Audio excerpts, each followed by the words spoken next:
guys, it's Heather, Statement and Pistil, and I've had a couple people talk to me about wanting some advice on their poinsettias. So I thought I would do a little tutorial on how I take care of them. I just noticed that mine needs water, and so I thought I would share on what I like to do. So just a second and I'll show you guys what to do. Okay, so here's my poinsettia, and if yours looks a little bit like this, you'll see that the leaves are kind of turning and curling a little bit. And if yours is doing this, it's likely that it needs water. Mine really, I've been working all week, so I haven't really paid attention to mine. And it's really hard when you're looking in there, you can't really see, does that look wet? Does it look dry? Mine is bone dry. And if you have a sleeve like I do, my recommendation is to leave the sleeve on and then just get that water flowing, make sure it's cold. Oops, sorry, I'm trying to pay attention. But I'm just gonna fill that up pretty good. If you're concerned that potentially you've got too much water in there, then what you're gonna wanna do is take the sleeve off and let it drain.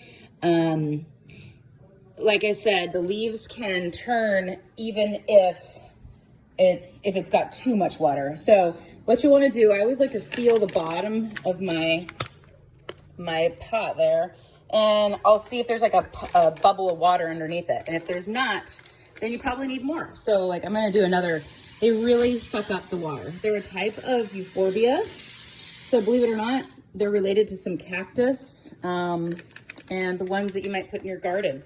So I'm gonna leave mine like that. Like I said, I'm gonna show you one other method for if you feel like it potentially you've overwatered.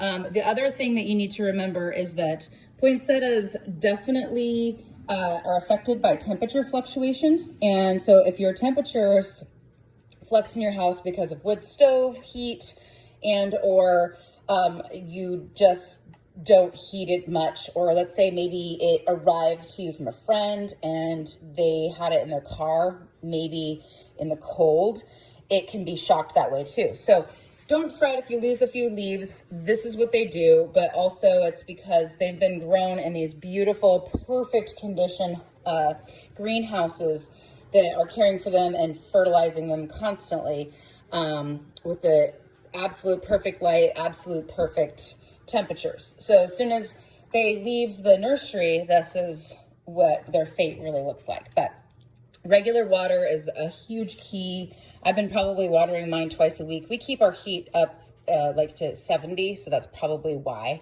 So if you're in that same boat, just understand that that's probably what's going on.